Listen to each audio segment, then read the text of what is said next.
الفنانة المصرية إلهام عبد البديع في تصريحات صحفية تكشف أسرارا لأول مرة عن زوجها الملحن وليد سامي، وأدهشت الجميع مثيرة الجدل حول علاقة زواجهم. فقد تحدثت إلهام عبد البديع بشأن الفارق العمري بينهما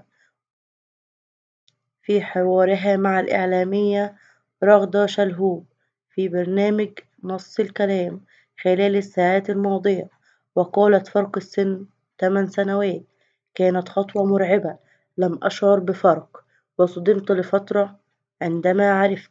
لكني أكن له الحب والاحترام وهو أيضا. ولم تكن الفنانة المصرية إلهام عبد البديع هي الأولى في مجال الوسط الفني التي تتزوج برجل أصغر منها،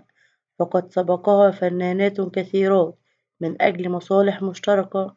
في الوسط الفني العربي والعالمي والإعلام على مدى سنوات.